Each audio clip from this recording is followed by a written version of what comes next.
The trunk hit the dusty ground with a thud that seemed to echo through the empty railroad platform, and Zelda Harper felt her heart sink right along with it as the last wisps of steam from the departing train disappeared into the Nevada sky. She stood alone on the platform in Mojave, a settlement that looked more like a collection of weathered buildings clinging desperately to existence than the thriving town the advertisement had promised. The year was 1878, and she had traveled from Boston with nothing but that trunk, a teaching certificate, and enough determination to fuel a locomotive. The reality before her now seemed far grimmer than the flowery descriptions in the letter she had clutched during the entire journey west. "Miss Harper."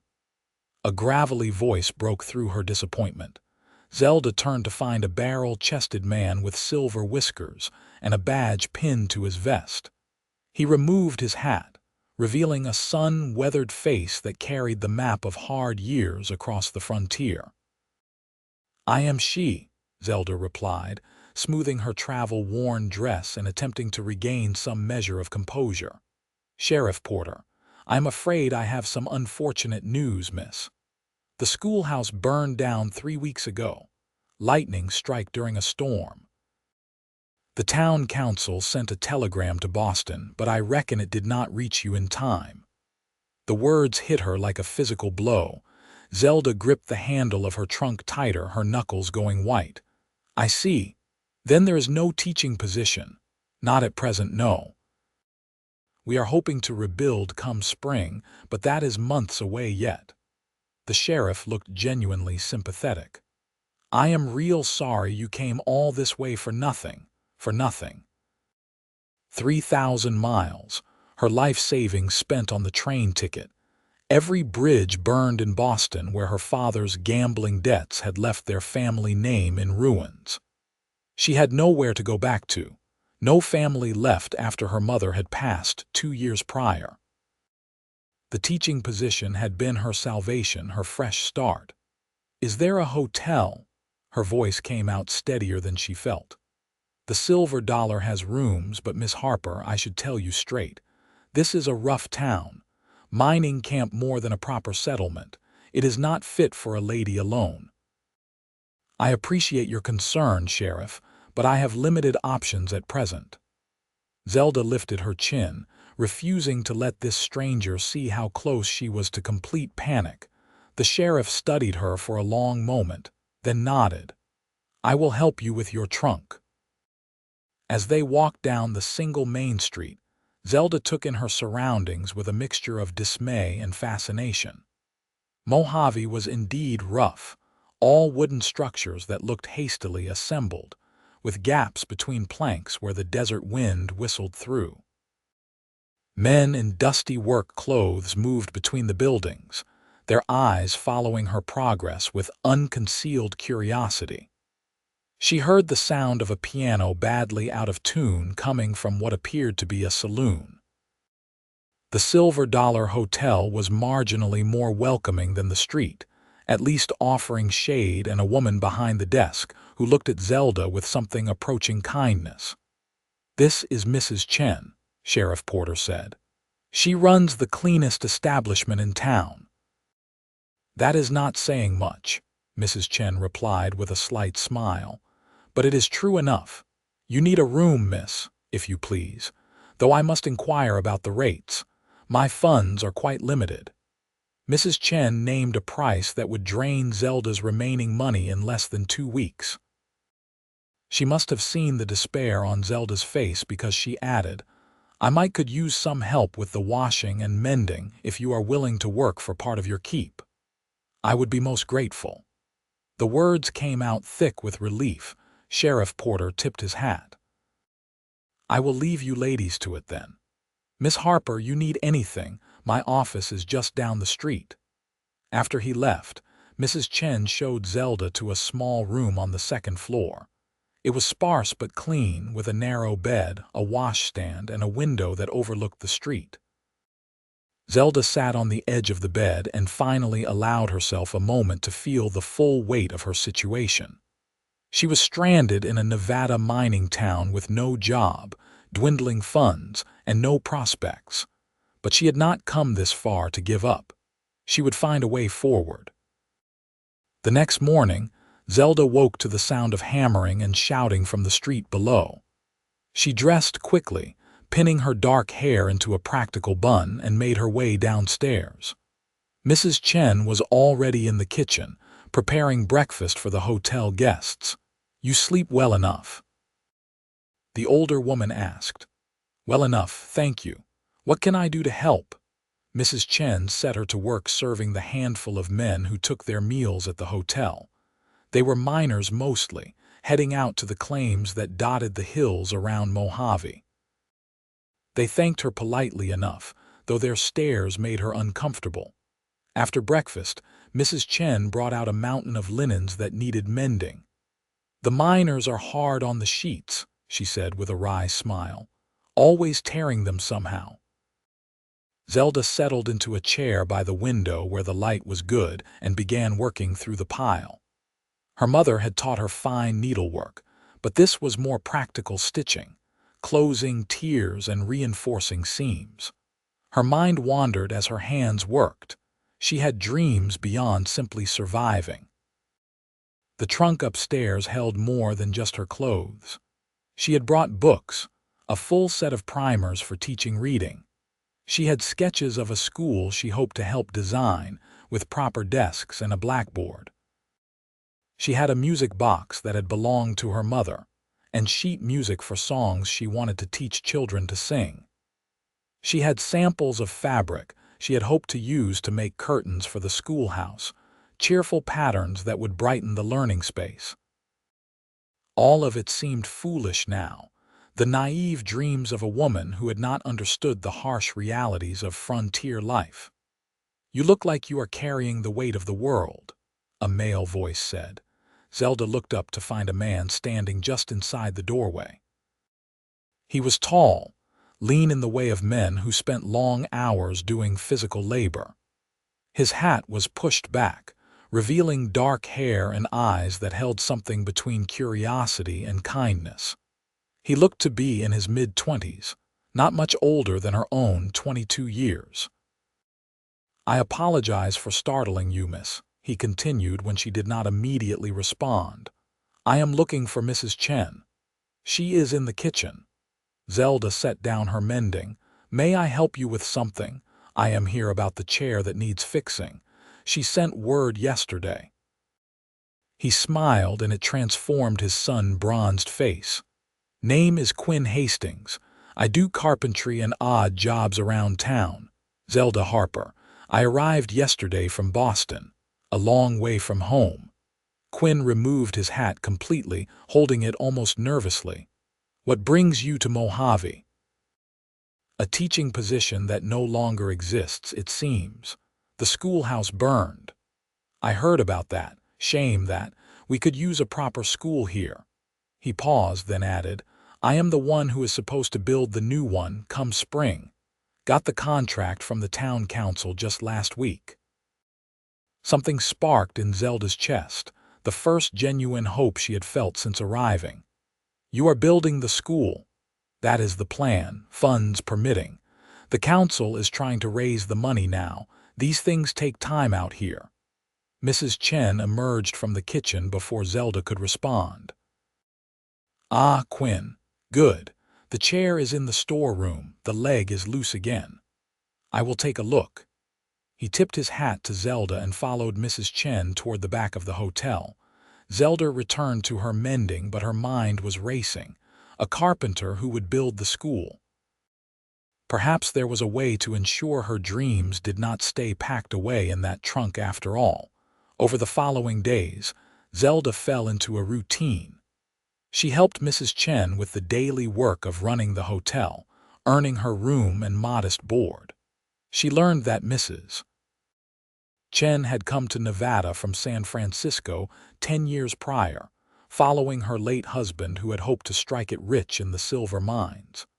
When he died in a cave-in, she had used their savings to buy the hotel and had been running it alone ever since. "This country is hard on dreams, Mrs.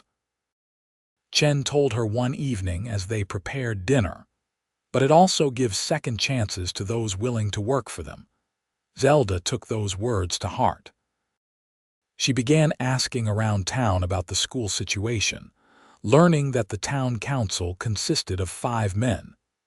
The sheriff, the owner of the general store, the doctor, the assayer, and a rancher named Thomas Whitfield who owned most of the land surrounding Mojave. The rancher, she learned, was the one most opposed to spending money on a new school. Says it is a waste of resources for a town that might be dead in 5 years when the silver runs out, the storekeeper told her when she stopped by to inquire. I got 3 children who need educating, but Whitfield holds the purse strings around here. Zelda filed this information away and continued to plan.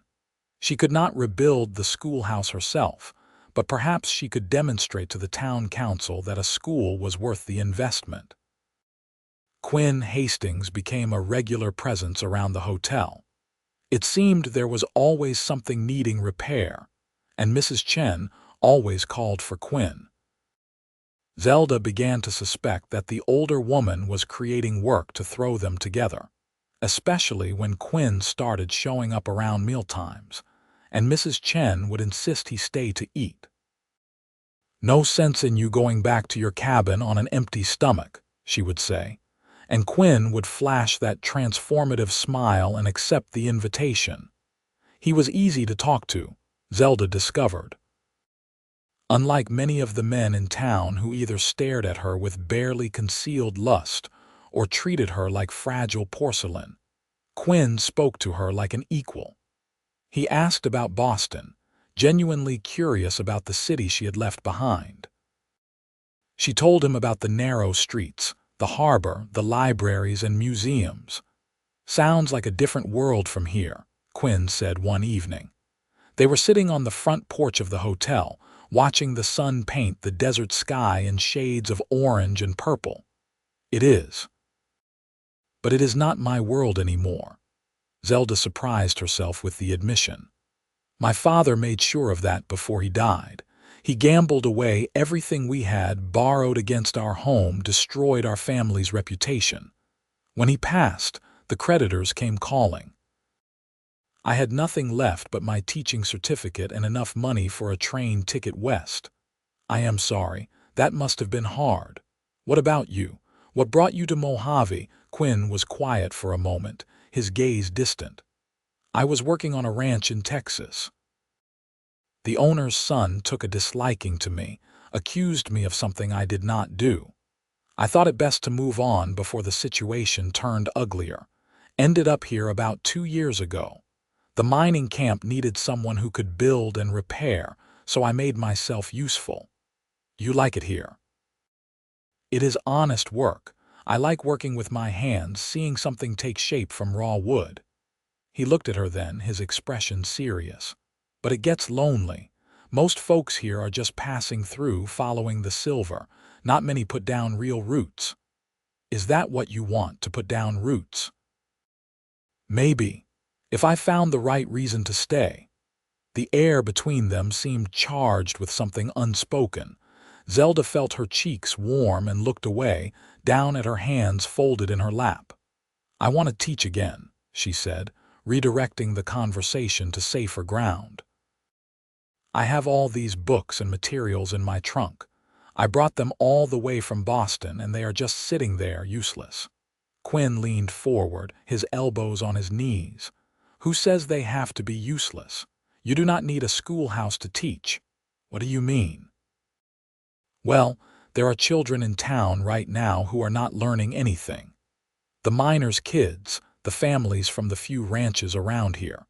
What if you started teaching them now before the new school is built?" "Where would I even do that? I have no space, no resources beyond what is in my trunk." "The church has a back room they are not using. Reverend Matthews is always going on about the need for education. I bet he would let you use it." Hope fluttered in Zelda's chest again, fragile as a bird's wings. "Do you really think it could work?" "Only one way to find out." Quinn stood, settling his hat on his head. "Come on. Reverend will be finishing his evening prayers about now."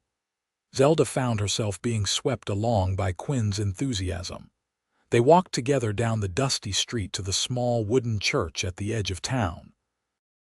Reverend Matthews was indeed just finishing up, lighting candles in the growing dusk. He was a thin man with kind eyes and a gentle manner. He listened as Quinn explained Zelda's situation and her desire to teach. "The Lord does work in mysterious ways," the Reverend said when Quinn finished. "Just yesterday, I was praying for guidance on how to help the children in this town. So many are growing up wild, with no learning beyond what little their parents can teach them." He turned to Zelda. "You are truly qualified to teach. I have a certificate from the Boston Academy for Young Women. I completed the full course of study in pedagogy and subject instruction. Then I would be honored to offer you the back room. It is not much, just a storage space really, but we can clear it out. You are welcome to use it for as long as you need." Tears pricked at Zelda's eyes. "Thank you, Reverend. Thank you so much." Over the next week, Zelda threw herself into preparations. Quinn helped clear the church room, hauling out old furniture and sweeping away years of dust. He built simple benches for the students to sit on, working late into the evenings by lamplight. Zelda unpacked her trunk with reverent care, finally giving purpose to the dreams she had carried across the country. She arranged her books on shelves Quinn constructed. She hung her carefully chosen fabric in the single window, letting in cheerful filtered light. She set up her slate board and organized her teaching materials. Mrs. Chen spread word through town that Miss Harper would be offering lessons free of charge to any child whose parents wished to send them. The response was better than Zelda had dared hope. 8 children showed up that first Monday morning, ranging in age from 6 to 13. She had their names written carefully in her ledger by the end of that first day. Emma and Sarah Chen, Mrs. Chen's granddaughters who had been living with their mother in Sacramento and just arrived for an extended visit. Thomas, whose father ran the assay office. Margaret and John, children of miners. Lucy, whose mother worked at the general store. And Peter and James, brothers whose family ran a small ranch outside town. They were bright-eyed and eager, hungry for knowledge in a way that made Zelda's heart ache with purpose. This was why she had become a teacher. This was the dream that mattered most. Quinn stopped by after that first day, ostensibly to check that the benches were holding up properly. He found Zelda standing in the middle of the room, looking exhausted but happier than he had ever seen her. "How did it go?" he asked. "It was wonderful. Challenging, certainly. The children have such varying levels of ability, but they are so eager to learn, Quinn. You should have seen their faces when I showed them the globe I brought from Boston. Most of them had never seen one before. I am glad." He meant it. There was something about Zelda's passion for teaching that drew him in, made him want to help make her dreams reality. "I could not have done this without you," Zelda said, turning to face him fully. "You built all of this, gave up your evenings to help me. It was worth it, to see you like this." She tilted her head, studying him with those intelligent dark eyes. "Why are you helping me, Quinn? You barely know me." He could have deflected, made a joke, kept things light. Instead, he found himself being honest. "Maybe I want to know you better. Maybe I see someone who came here with dreams and refused to let them die, and that is something rare and worth protecting." Zelda's breath caught. She took a step closer to him, then seemed to think better of it and stopped. "I should lock up. It is getting late." But the moment hung between them, fragile and full of possibility. As autumn deepened into winter, Zelda's makeshift school became a fixture of Mojave life. More children joined, until she had 15 students of varying ages. She taught them reading and arithmetic, geography and natural sciences. She taught them penmanship and grammar, music and recitation. She poured every ounce of her knowledge and passion into those hours in the church room, and Quinn was there, a steady presence. He repaired benches when they broke, built more as new students arrived. He brought her firewood for the small stove that heated the room as temperatures dropped. He walked her back to the hotel in the evenings, carrying her heavy bag of books and papers. They talked during those walks, sharing pieces of themselves. Quinn told her about growing up on a small farm in Missouri, how he had learned carpentry from his grandfather, how his parents had died of fever when he was 16, leaving him alone, how he had drifted for years before landing in Texas, then Mojave. Zelda shared more about Boston, about her mother who had loved music and taught Zelda to play piano, about the small apartment they had moved to after her father's first serious gambling losses, about the slow dissolution of everything she had known. "You miss it?" Quinn asked one evening. "The city, the life you had." Zelda considered the question seriously. "I miss my mother, I miss the libraries and the symphony, but the life itself? No, I was living in the shadow of my father's failures, watching everything crumble. Here I am building something new. That matters more than anything I left behind. You are building something important," Quinn said. "Those kids, they look at you like you hung the moon. You are changing their lives." "I hope so." She paused outside the hotel. "Quinn, I have been meaning to ask. The new schoolhouse, the one you are contracted to build. Do you think it will really happen?" His expression clouded. "I do not know. The town council cannot agree on the funding. Whitfield is still blocking it at every turn.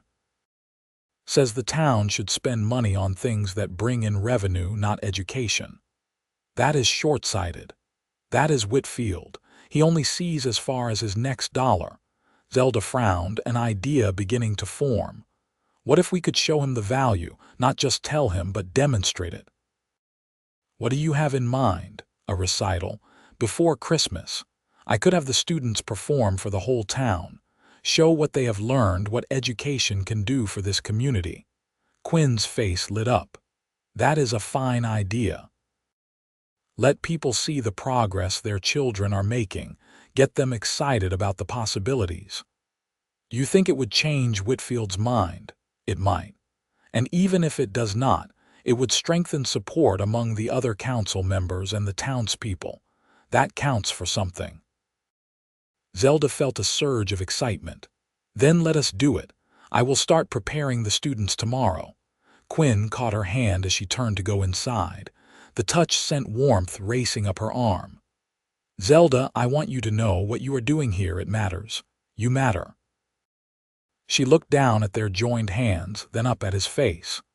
In the lamplight spilling from the hotel windows, she could see the sincerity in his eyes, the depth of feeling he was beginning to let show. "You matter too," she said softly. "More than you know." He squeezed her hand once gently, then released it. "Good night, Zelda." "Good night."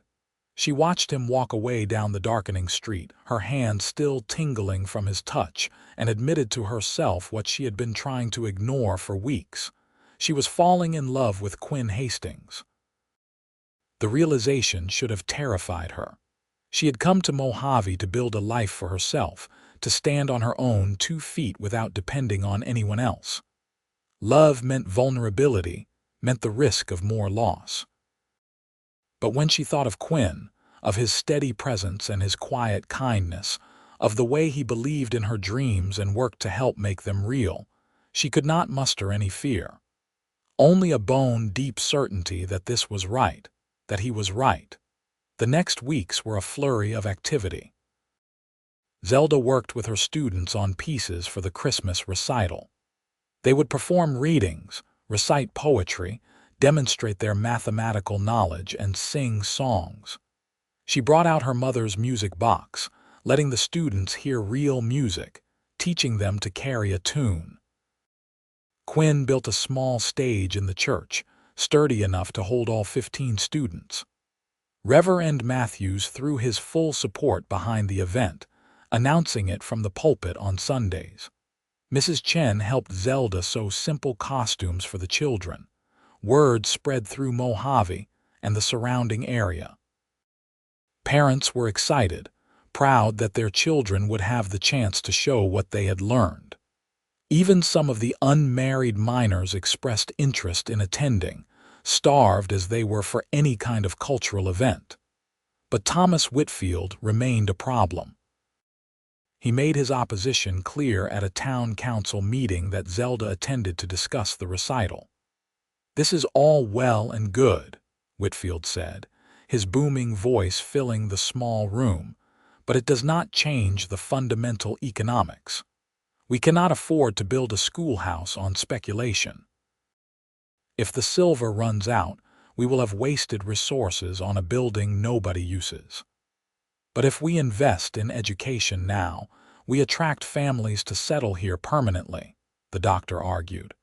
"That creates stability, a reason for people to stay even when the easy silver is gone." "Pie in the sky thinking," Whitfield scoffed. He was a large man, running to fat but still powerful, with cold eyes and a mouth set in a perpetual sneer. "I did not build my fortune on sentiment." "Education is not sentiment, Mr. Whitfield," Zelda spoke up, unable to stay quiet. "It is investment in the future. These children are the future of Mojave. What kind of town do you want this to be in 10 years, 20? A ghost town because everyone left, or a thriving community because we gave people a reason to build lives here?" Whitfield turned his cold gaze on her. "You are an outsider, Miss Harper. You have been here all of 5 minutes. Do not presume to lecture me on what this town needs. She may be new, but she has done more for this community in 3 months than you have in 3 years," Quinn said from the back of the room. Zelda had not realized he was there. "She is teaching our children for free, investing her own time and resources. What have you invested besides complaints?" Whitfield's face reddened. "Watch your tone, Hastings. You are just a carpenter. You work for me, remember that." "I work for the town council, which last I checked includes 4 other men besides you." The tension in the room was thick enough to cut. Sheriff Porter cleared his throat. "Gentlemen, let us keep this civil. We are all working toward the same goal, a better Mojave." "Are we?" Whitfield stood, his chair scraping harshly against the floor. "Because it seems to me some people are more interested in spending my money than in what is actually good for this town. I will make my position clear. I will not vote to approve funding for a schoolhouse. Not now, not come spring. If you want a school, find another way to pay for it." He stormed out, leaving uncomfortable silence in his wake. The storekeeper, a man named Peterson, shook his head. "He is impossible. We need his vote to approve the funds. 3 votes are not enough without majority agreement." "Then we will have to change his mind," the doctor said, though he sounded doubtful. After the meeting, Quinn walked Zelda back to the hotel. She was fuming, her hands clenched into fists. "That man is insufferable. Does he not care about anyone besides himself?" "Whitfield only cares about Whitfield, always has," Quinn sighed. "I should not have spoken up like that. I might have made things worse. You were defending me, defending what we are trying to build here." She stopped walking and turned to face him. "Thank you for that, always." The word came out fervent, almost a promise. They stood in the middle of the quiet street, the night cold and clear around them, stars bright overhead in the desert sky. "Zelda, I need to tell you something," Quinn started, then hesitated. "What is it?" "These past months, getting to know you, helping with the school, it has meant more to me than I know how to say. You came here with all these dreams packed in a trunk, and watching you unpack them, make them real, it has been like watching magic happen." Zelda's heart was pounding so hard she was sure he must be able to hear it. "Quinn, I am saying this badly. What I mean is, you have become important to me. More than important. I think about you all the time. I look for excuses to be near you. And I know I am just a carpenter with no real prospects, while you are educated and cultured and could do so much better, but I had to tell you. I had to be honest about how I feel." She reached up and placed her hand against his cheek. He leaned into the touch, his eyes closing briefly. "You are not just a carpenter, Quinn Hastings. You are a good man, a kind man. You saw someone with dreams and you helped her bring them to life. Do you know how rare that is? Do you know what that means to me?" His eyes opened, hopeful and vulnerable.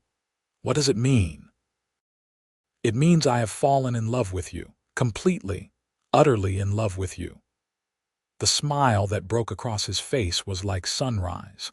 He covered her hand with his own, then slowly, giving her every chance to pull away, he leaned down and kissed her. It was gentle and sweet and perfect, tasting of hope and new beginnings.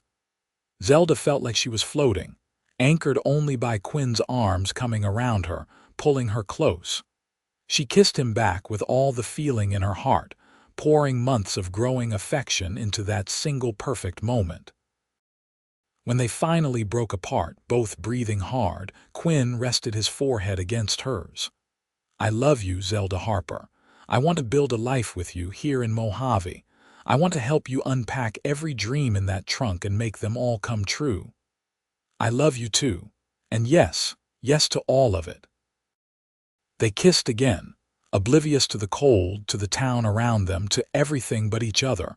Eventually, reluctantly, they separated.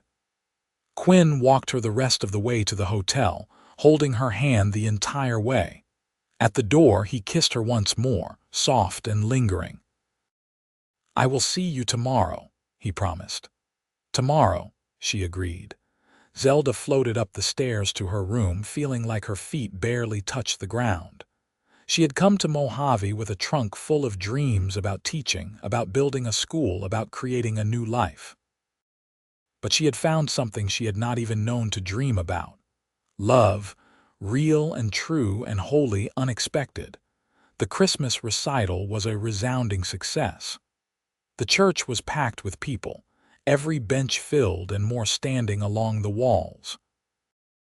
Zelda's students performed beautifully, their voices clear and confident as they recited poetry and demonstrated their learning.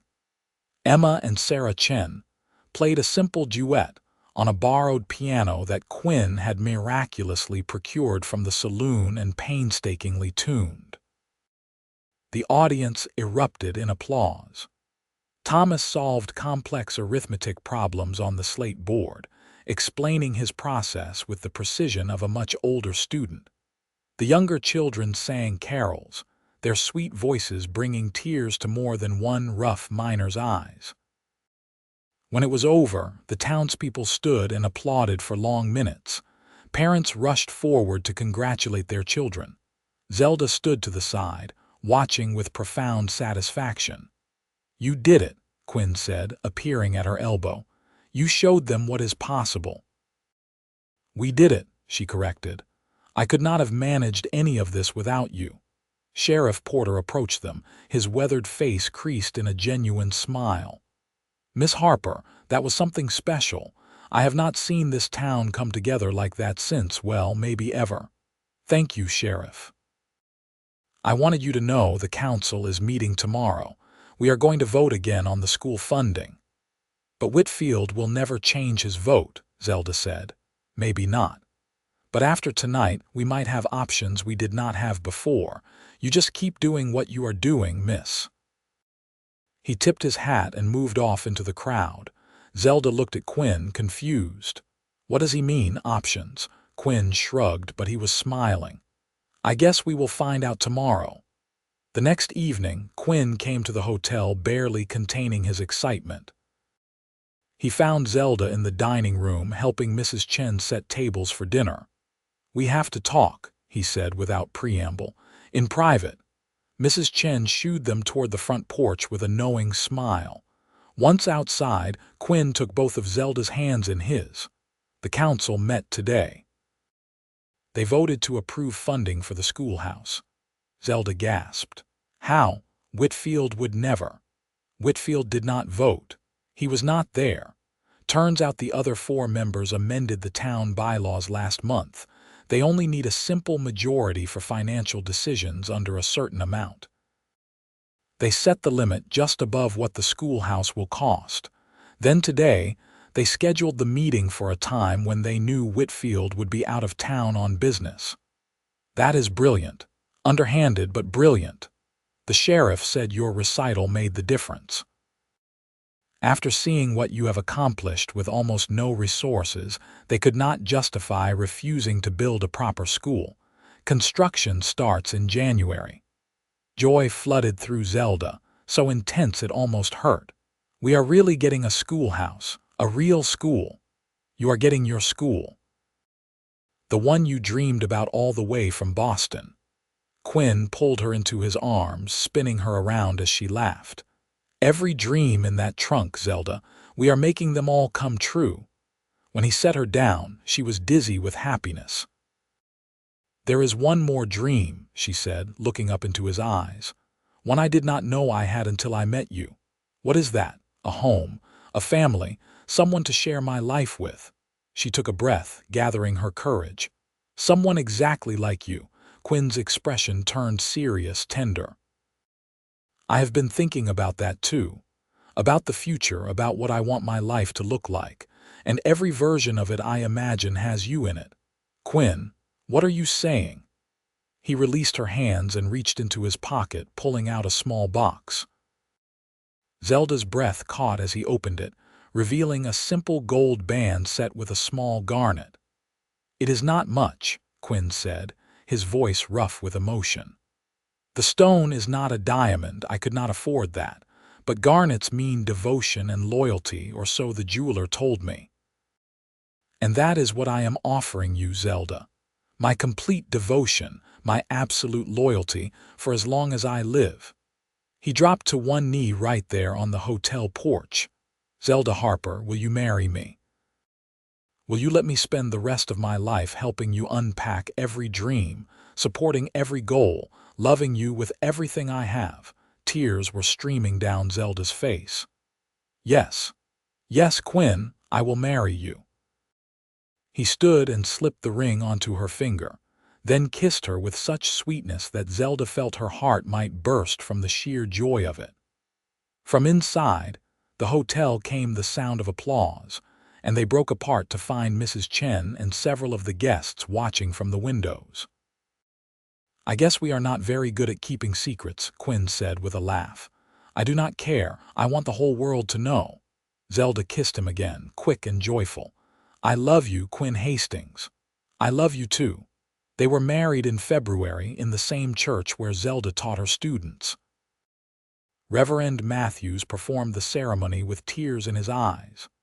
Mrs. Chen served as Zelda's witness, Quinn's fellow carpenter and closest friend in Mojave standing up for him. All 15 of Zelda's students attended, dressed in their best clothes, their faces shining with excitement.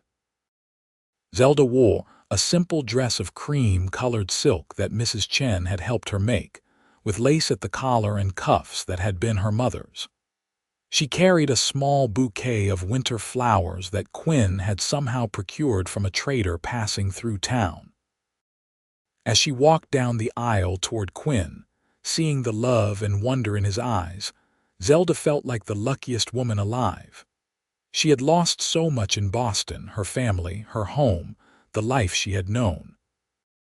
But she had gained something infinitely more precious: purpose, community, and a love that felt as solid and enduring as the mountains ringing Mojave. They spoke their vows in clear, strong voices, promising to love and honor each other through all the days to come. When Quinn kissed her as his wife, Zelda tasted joy and promise and the sweet potential of their shared future. The whole town turned out for the celebration afterward. Even Thomas Whitfield attended, though he stood apart from the festivities, his expression sour. But Zelda refused to let his presence dampen her happiness. This was her day, hers and Quinn's, and nothing could touch the perfect rightness of it. They danced to music provided by a fiddle player who had once performed in San Francisco, his lively tunes filling the evening air. Zelda's students presented them with a hand-stitched quilt they had all worked on together, each square decorated with careful embroidery. Zelda cried happy tears as she examined their handiwork, seeing the love and care in every stitch. As night fell, Quinn and Zelda slipped away to the small house Quinn had been building in secret for the past 2 months. It was modest, just 3 rooms, but it was theirs. He carried her over the threshold, both of them laughing, and set her gently on her feet in what would be their parlor. "Welcome home, Mrs. Hastings," Quinn said softly. "Home," Zelda repeated, trying out the word. It felt perfect. She reached up and pulled him down for a kiss, deep and full of promise. That night, in the privacy of their new home, they came together as husband and wife, expressing with their bodies the love and devotion they had pledged with words. Quinn was gentle and patient, attentive to Zelda's inexperience, making sure her first time was filled with tenderness rather than pain. She felt cherished and desired, beautiful in a way she had never experienced before. Afterward, lying tangled together in their marriage bed, Quinn traced idle patterns on her shoulder. "Happy?" he asked, "impossibly happy." "You, more than I ever thought possible." He pressed a kiss to her forehead. "Thank you for coming to Mojave, Zelda. Thank you for taking a chance on this rough town and on me. Thank you for seeing my dreams and helping me make them real." She tilted her head to look at him in the moonlight spilling through the window. "I came here with a trunk full of hopes and plans. But the best thing I found was not anything I packed. It was you." Construction on the new schoolhouse proceeded through the spring. Quinn threw himself into the work with passionate dedication, determined to create something worthy of Zelda's vision. She visited the site almost daily, watching the building take shape from the ground up. It was larger than the old schoolhouse had been, with proper windows that let in abundant light and a sturdy wood stove for heat. Quinn built individual desks for each student, carved with care. He constructed bookshelves along one wall and a large slate board on another. He even included a small private office for Zelda, a space where she could prepare lessons and meet with parents. "You are building me a palace," Zelda teased one afternoon, watching him fit glass into the window frames. "You deserve a palace. I am giving you the best I can manage." He climbed down from his ladder and came to slip his arms around her waist. "Besides, this is going to be the heart of Mojave for years to come. Generations of children will learn here. It should be something special." By May, the schoolhouse was complete.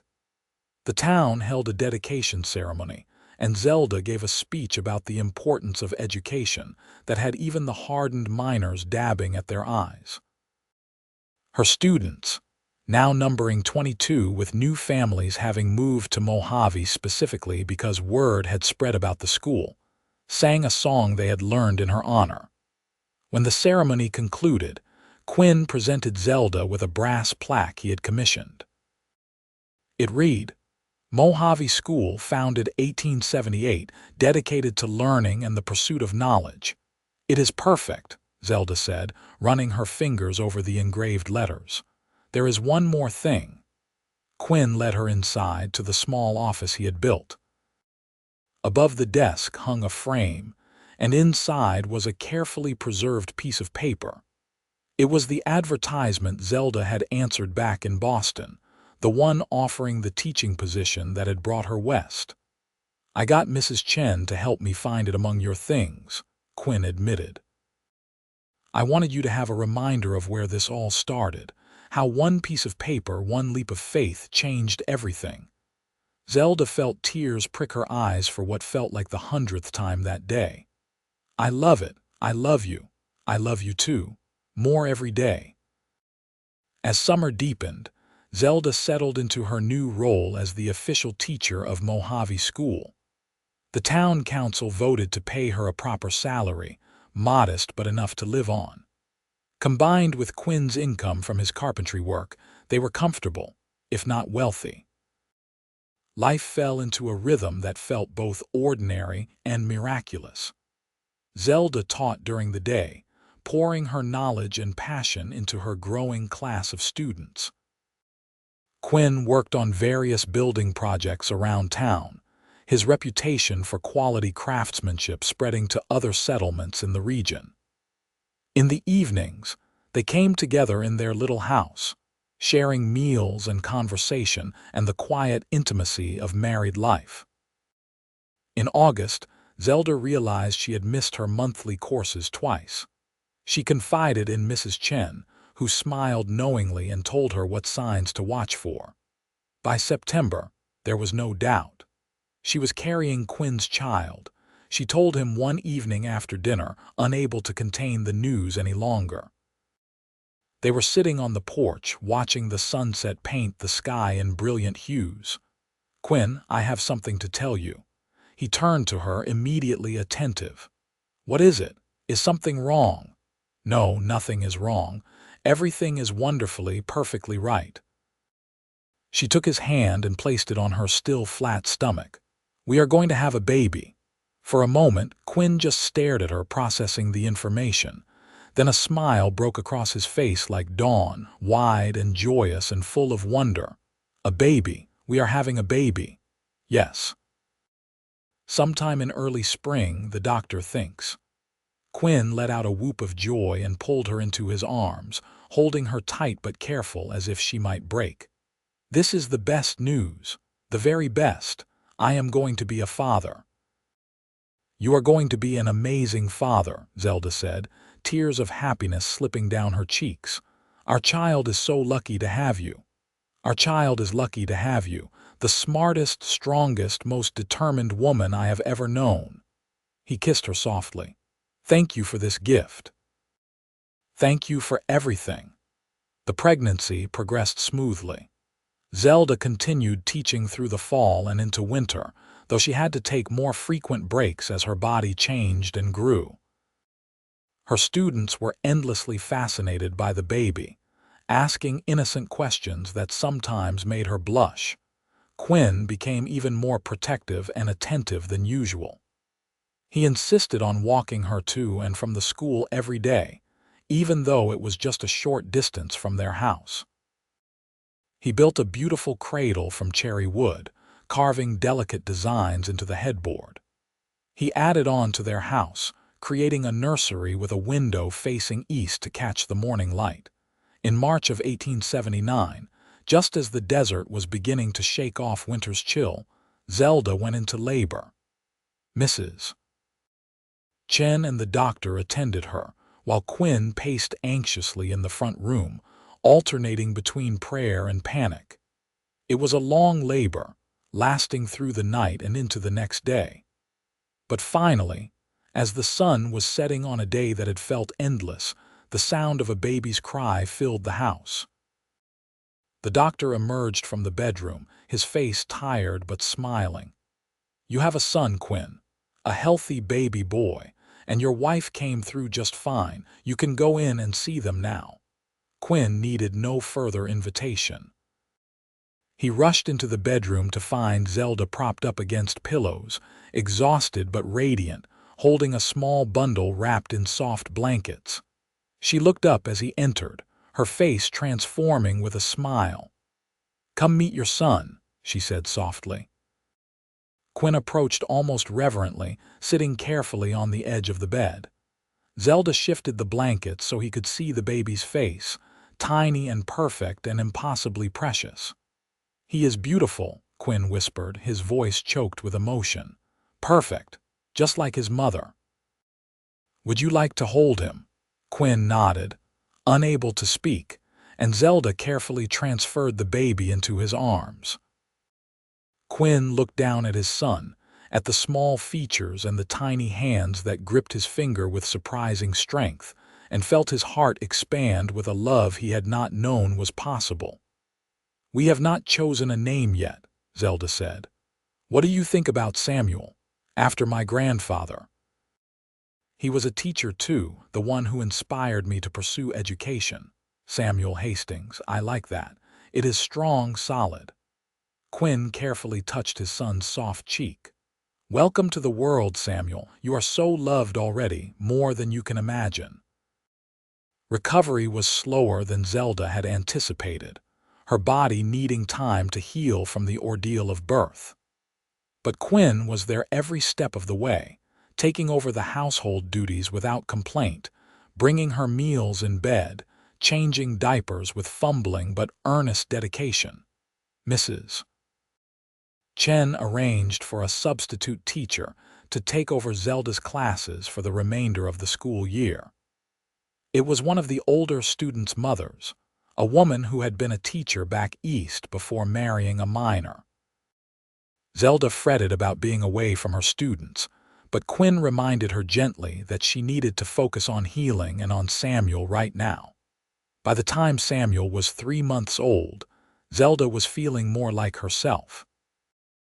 The baby had settled into something resembling a schedule, sleeping for longer stretches at night and staying alert for longer periods during the day. His eyes had changed from infant blue to a warm brown like Zelda's, but his hair was coming in dark like Quinn's. One afternoon, as Zelda nursed Samuel in the rocking chair Quinn had built for her, she looked around their home and felt profound contentment. This was not the life she had imagined for herself back in Boston. It was not the refined, cultured existence her mother had hoped for her. But it was real and it was hers, and it was built on love and shared dreams, and the kind of partnership she had not even known to wish for. Quinn came home that evening with news. The town council wants to expand the school. They are asking if we can add on 2 more rooms by next fall to accommodate all the new students. That is wonderful. Mojave is really growing. It is, thanks in large part to you. Families are choosing to settle here because of the school, because they know their children will get a good education. He knelt beside her chair, gently stroking Samuel's soft hair. You did that, Zelda. You made Mojave into a real community. We did it together. You built the school, you helped me every step of the way. Partners, Quinn agreed. In everything. Zelda returned to teaching that fall, though on a reduced schedule. She taught mornings only while Mrs. Chen watched Samuel. Quinn had hired an assistant to help with his growing carpentry business, giving him more flexibility to be home with the baby in the afternoons. The school had indeed expanded, now serving 37 students across a wide range of ages. Zelda had to hire a second teacher, a young man fresh from Teachers College in Sacramento, who was eager for the adventure of frontier life. Together, they provided instruction that rivaled what could be found in much larger towns. Life continued its steady rhythm. Seasons changed, students grew and graduated and were replaced by new young faces. Mojave slowly transformed from a rough mining camp into a proper town, with boardwalks along the main street and regular stagecoach service. Thomas Whitfield eventually sold his holdings and moved to San Francisco, unable to accept that Mojave's future lay in community building rather than quick profit. The town thrived without him, attracting merchants and craftsmen and families looking for a fresh start in the West. When Samuel was 2 years old, Zelda discovered she was pregnant again. This time she knew what to expect, and the pregnancy felt easier for all its familiarity. Quinn was just as attentive and protective as before, fussing over her until she had to gently remind him she was capable of walking to the school on her own. Their daughter was born in late autumn, arriving more quickly than Samuel had.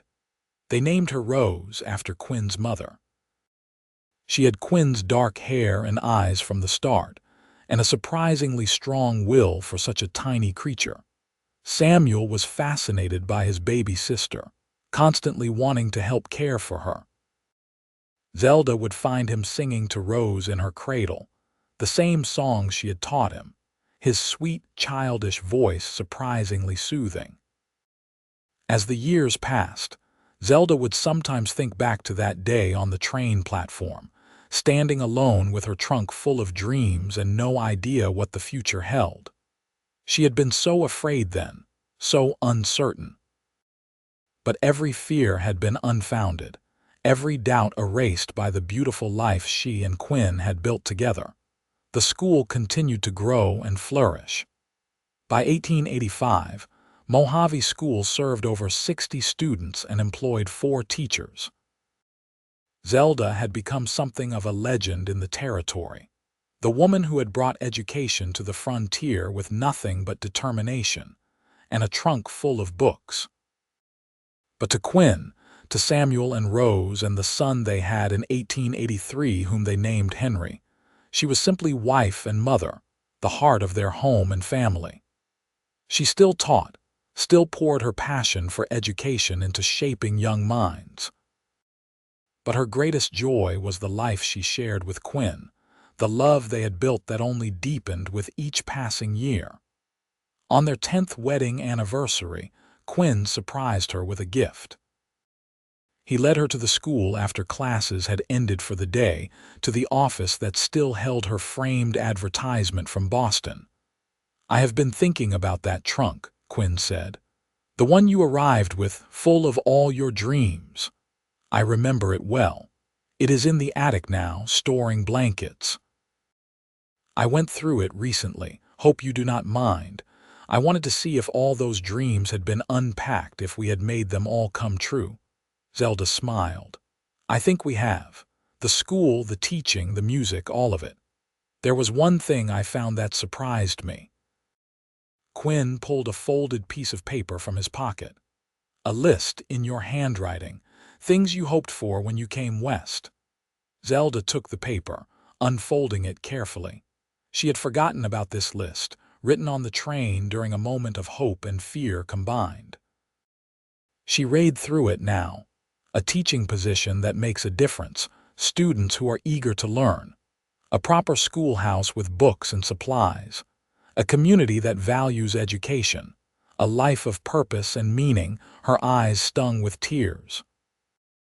Every single item had come true, beyond her wildest imaginings. "But there is nothing on here about love," Quinn said softly. "Nothing about a husband or children or family." "I did not dare dream that big," Zelda admitted. "After everything that happened in Boston, I thought I would be alone. That was the price of starting over. But you are not alone. You will never be alone again." Quinn took her hands in his. "You came here with a trunk full of dreams, Zelda, and I got to help you unpack every one, but the best dreams, the ones that matter most, those we built together. Those were not in the trunk because we had not imagined them yet. The best things are always the ones we never knew to wish for," Zelda agreed. She pulled him close, kissing him with all the love and gratitude in her heart. "Thank you for helping me unpack those dreams. Thank you for adding your own dreams to mine.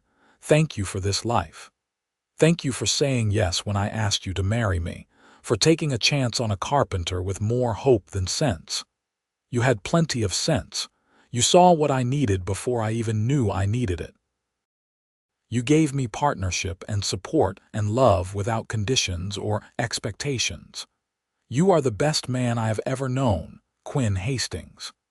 They stood together in the school that they had built, in the town they had helped shape, surrounded by evidence of dreams realized and lives changed. Outside, the Nevada sun was setting, painting the sky in those brilliant desert colors that Zelda had come to love.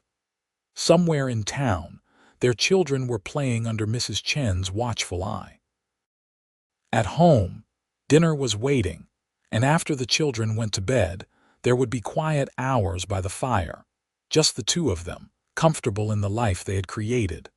Zelda had come to Mojave expecting to build a school, to shape young minds, to create a new life from the ashes of her old one. She had accomplished all of that and more. But the greatest gift, The dream she had not even known to pack in that trunk was the man standing beside her. Quinn, who had seen her potential before she fully saw it herself, who had helped her unpack every dream, and then had the audacity to suggest they could dream even bigger together. In the years that followed, Zelda and Quinn watched their children grow. Samuel developed a passion for building like his father, spending hours in Quinn's workshop learning the craft of carpentry. Rose showed her mother's love of teaching, often helping with the younger students at school. Henry, their youngest, was quieter than his siblings, thoughtful and artistic, filling notebooks with sketches of the desert landscape he loved.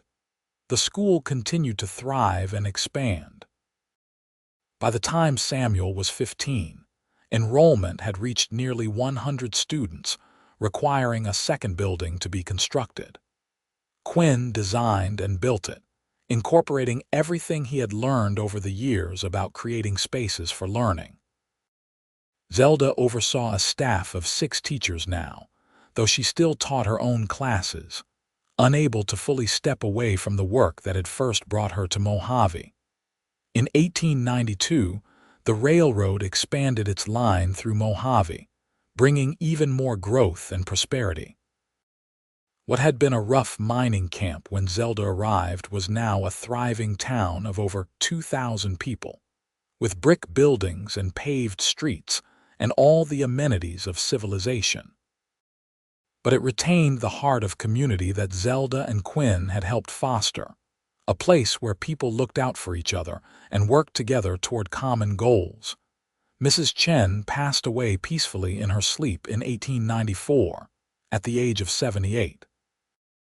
Zelda mourned her deeply, remembering how the older woman had given her work and friendship when she had nothing. At the funeral, Zelda spoke about Mrs. Chen's kindness, how she had opened her doors to a scared young woman fresh off the train and had helped her find her footing in a strange new world. She embodied the best of what Mojave can be, Zelda said, her voice thick with emotion. A place where people help each other, where strangers become family, where dreams are given room to grow. Quinn squeezed her hand as she spoke, his presence a steady comfort as always. They buried Mrs. Chen in the town cemetery, under a cottonwood tree that Quinn had planted years ago specifically for this purpose. On her headstone, they inscribed the words, "A friend to all who needed one." Samuel married in 1895 to a teacher who had come to work at the school fresh from San Francisco. Zelda adored her daughter-in-law, a bright young woman named Catherine who shared her passion for education. The wedding was held in the church where Zelda and Quinn had married, completing a circle that felt somehow perfect.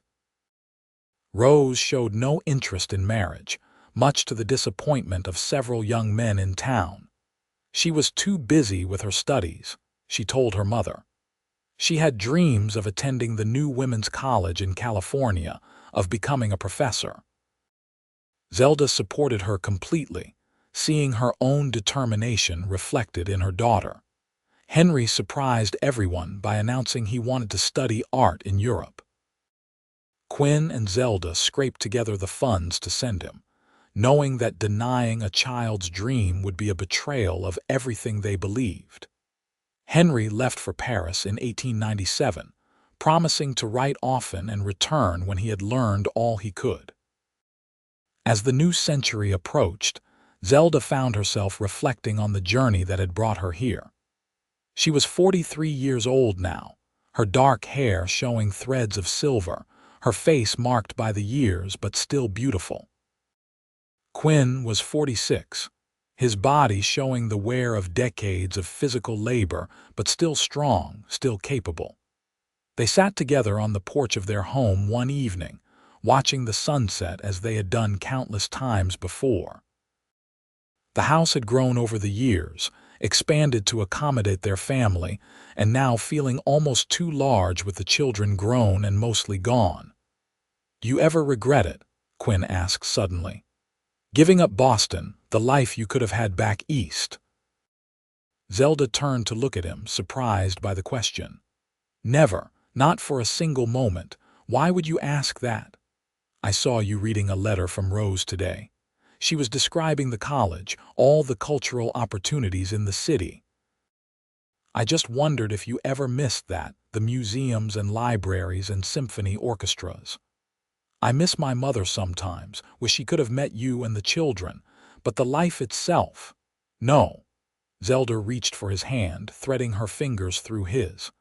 I have everything that matters here. You, our children, our work, this community we helped build. That is worth more than all the museums in the world. I love you, Zelda Hastings. Just as much today as I did when I first told you, maybe more. Definitely more. Love grows if you tend it properly. She smiled at him. And we have tended ours very well. That we have. They sat in comfortable silence, watching the stars emerge one by one in the darkening sky. Somewhere in town, the school they had built stood ready for another day of learning. In the cemetery, Mrs. Chen rested peacefully. In Paris, Henry was probably sketching in some cafe. In San Francisco, Rose was likely in the library, nose deep in a book. Here in Mojave, Samuel and Catherine were starting their own family, building their own dreams. And Zelda and Quinn, the teacher who had arrived with a trunk full of hopes and the carpenter who had helped her unpack everyone, sat together in the twilight of a life well lived, surrounded by the fruits of their shared labor and abiding love. The next year brought change, as years do.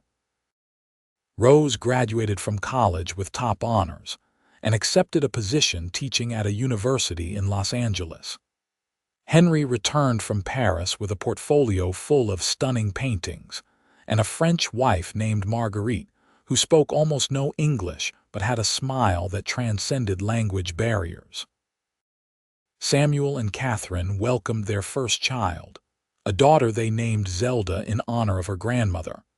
Quinn began to slow down, his body finally protesting the decades of hard physical work. He hired more assistants and took on fewer projects, spending more time at home with Zelda.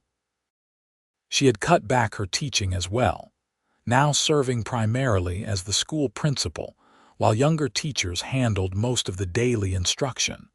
They were entering a new phase of life, one focused less on building and more on enjoying what they had built. They took long walks through Mojave, Quinn pointing out buildings he had constructed, Zelda greeting former students who were now adults with families of their own. On Zelda's 50th birthday, the town threw a celebration in her honor. The entire community turned out, filling the town square with music and laughter and food. Speaker after speaker stood to talk about what Zelda had meant to Mojave, how her dedication to education had transformed the settlement into a true town with a future. The mayor, who had been one of Zelda's first students back in the church room all those years ago, presented her with a plaque declaring her an honorary founder of Mojave. Miss Harper, or I guess I should say Mrs. Hastings, came here with nothing but a trunk and a dream, he said. She built something that will outlast all of us. She gave us a school, yes, but more than that, she gave us a vision of what Mojave could become. A place of learning and community and opportunity. Everything good about this town started with her. The crowd erupted in applause. Zelda stood, tears streaming down her face, and looked out at the sea of faces. So many of them were her former students, now grown and making their own contributions to the town. Others were parents who had trusted her with their children's education. Still others were simply neighbors and friends, people whose lives had intersected with hers over the past quarter century. Quinn stood beside her, his arm around her waist, steady and proud. She leaned into him, grateful beyond words for his presence in her life.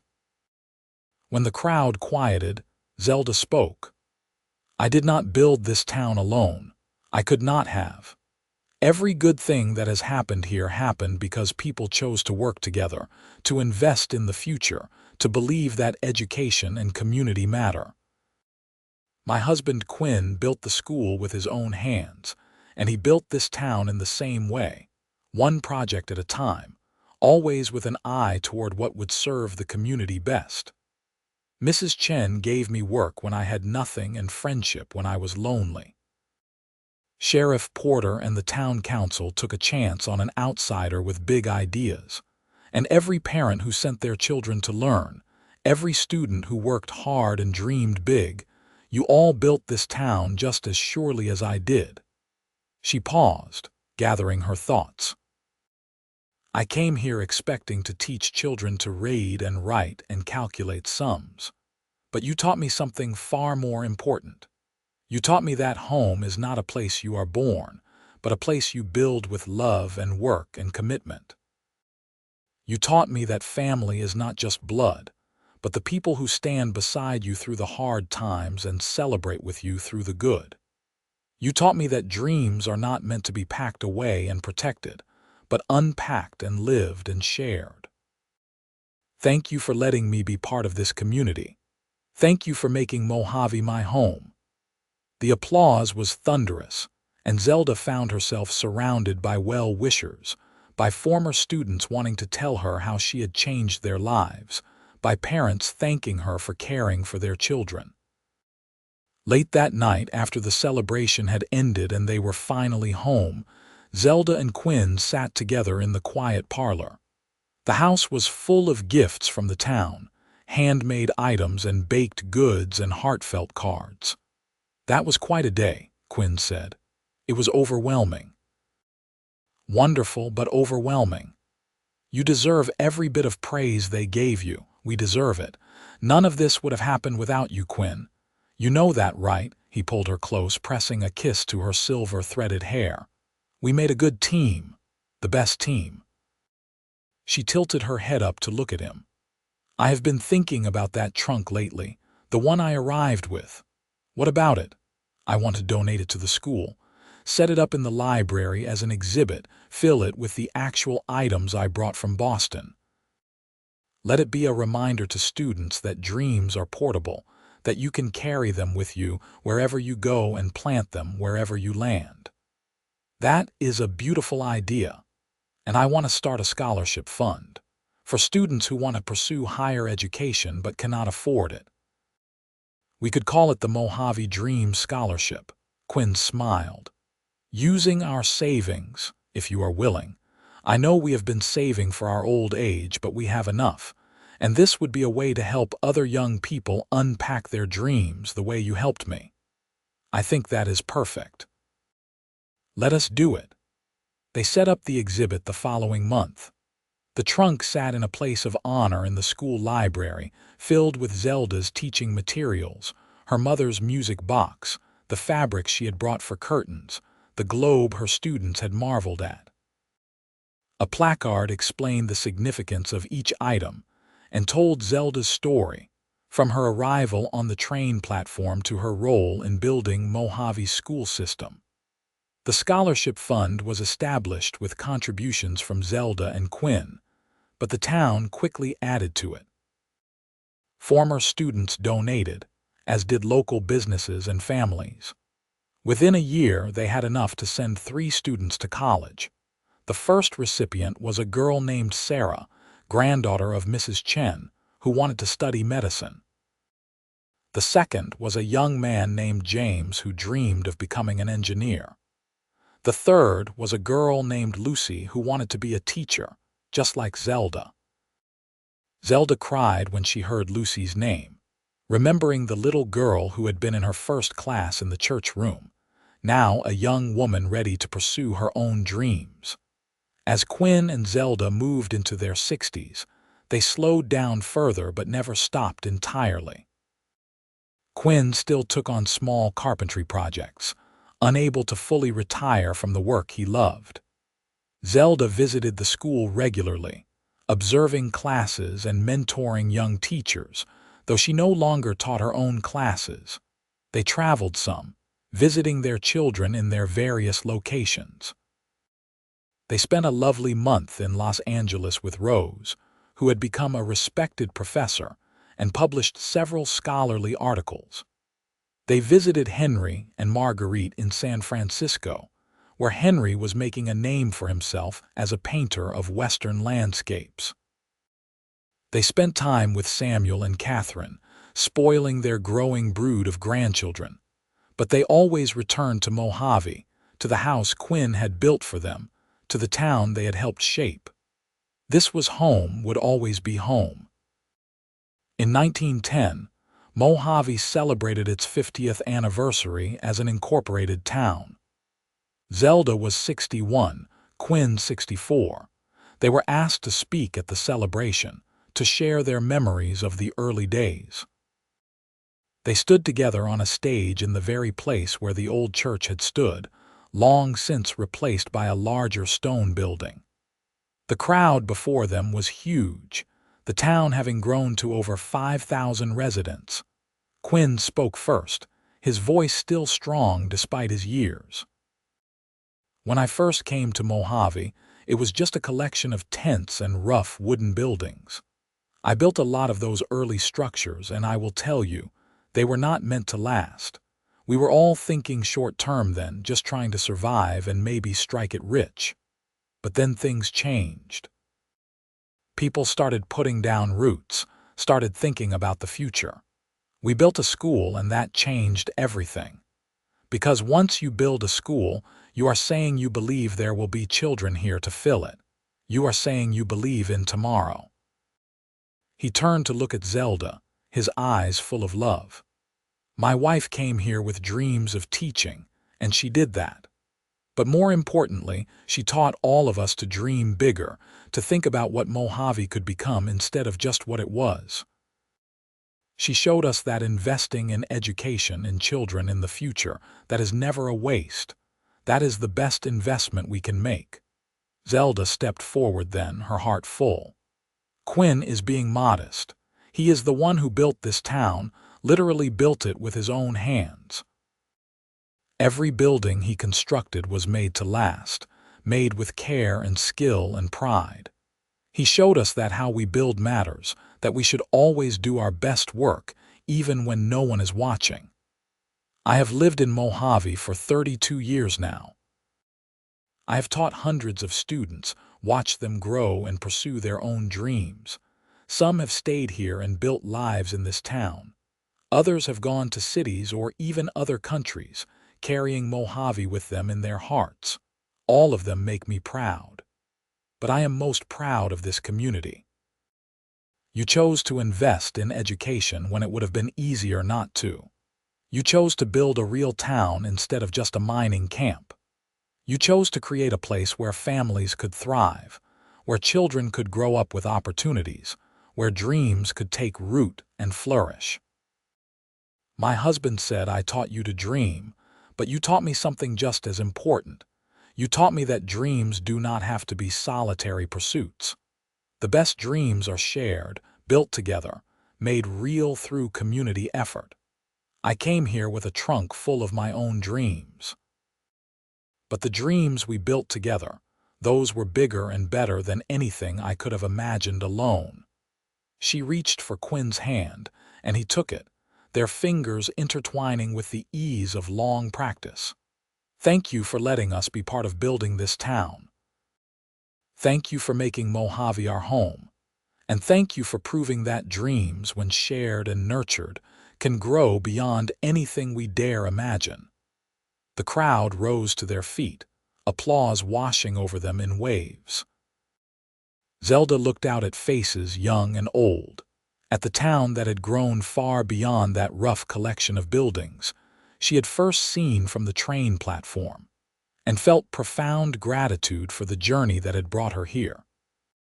That night, in the privacy of their home, Quinn and Zelda reminisced about their years together. They talked about the early days when everything was uncertain and they were just beginning to fall in love. They talked about their wedding, about the births of their children, about the challenges they had overcome and the victories they had celebrated. "We have had a good life," Quinn said as they prepared for bed. "The best life. better than anything I could have planned. Do you remember what I said to you when I proposed? That I wanted to help you unpack every dream. I remember. You kept that promise, Quinn. Every single dream I had, you helped make real. You did the same for me. I did not even know I had dreams until I met you. But you showed me what was possible.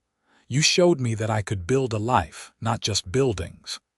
They lay down together, as they had done for over 30 years, fitting together in the familiar way of long married couples.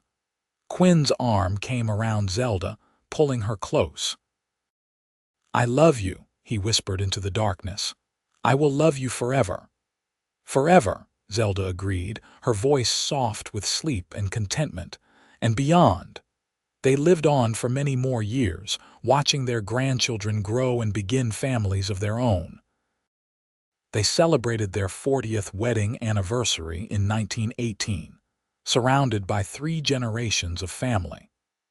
The celebration was bittersweet, overshadowed by the war in Europe that had taken some of Mojave's young men, but still filled with love and gratitude for the life they had built together. Quinn passed away peacefully in 1921 at the age of 75. He died in his sleep, Zelda beside him, his hand in hers.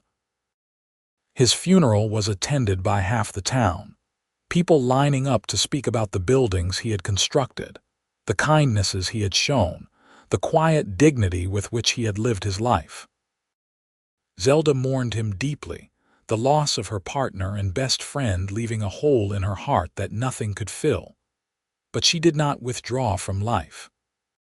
She continued to be involved with the school, to spend time with her children and grandchildren, to find purpose in each day even without Quinn beside her. She lived until 1928, dying just a few months shy of her 80th birthday. Her last years were spent in the company of family, surrounded by the evidence of a life well lived.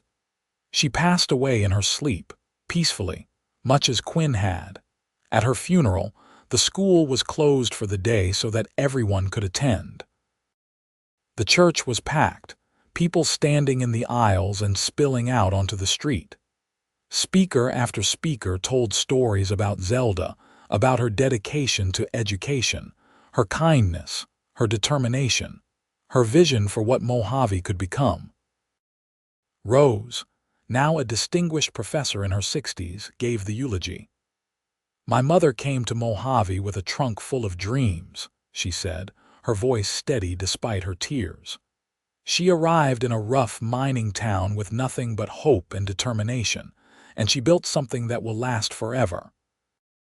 The school she created is still here, still thriving, still changing lives. The Mojave Dream Scholarship she established has sent hundreds of students to college. The vision she had of this town as a real community, a place where families could build lives and pursue their dreams, that vision is now reality.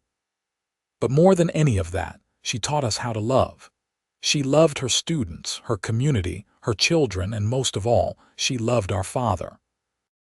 Their partnership was the foundation of everything good in our family and in this town. They showed us that dreams are not meant to be kept locked away, but shared and built together. My mother unpacked her dreams with help from my father, and together they built a life that touched thousands. That is her legacy. Not just the buildings or the school or even the education she provided, but the example she set of what is possible when you combine vision with love, determination with partnership, dreams with action. They buried Zelda beside Quinn, under the same cottonwood tree where Mrs. Chen rested. On her headstone, they inscribed words from her speech at the town's anniversary celebration. "Dreams, when shared, grow beyond anything we dare imagine." The school continued to thrive, generation after generation. The trunk Zelda had brought from Boston remained in the library, a constant reminder to students that dreams were portable, that they could carry hope with them wherever they went and plant it wherever they landed. The Mojave Dream Scholarship grew into one of the most generous in the state, sending dozens of students to college each year. Many of them returned to Mojave to build their own lives and contribute to the community, completing the circle that Zelda and Quinn had started so many years before. Samuel lived to be 92, dying in 1967 surrounded by his children, grandchildren, and great-grandchildren. Before he passed, he made sure that his mother's story was properly documented, working with local historians to preserve letters, photographs, and artifacts from the early days of Mojave school. Rose died in 1972, leaving behind a legacy of scholarly work and generations of students she had mentored. Henry passed in 1975, his paintings hanging in museums and private collections around the world, each one capturing the beauty of the West he had called home. But the greatest legacy of Zelda and Quinn was not in artifacts or buildings or even in their descendants, numerous as they were. It was in the spirit of Mojave itself, in the commitment to education and community that they had established, and that continued to define the town decades after their deaths. The story of the teacher who arrived with a trunk full of dreams, and the carpenter who helped her unpack everyone became part of Mojave's mythology, told and retold to each new generation.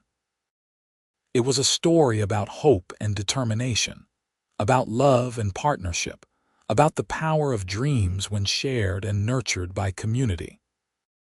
And somewhere in the school library, that old trunk still sat, filled with teaching materials and fabric and a music box that played a sweet, slightly haunting melody when wound. Students would stop to look at it, to read the placard explaining its significance, and maybe, just maybe, to think about their own dreams and what it might take to make them real.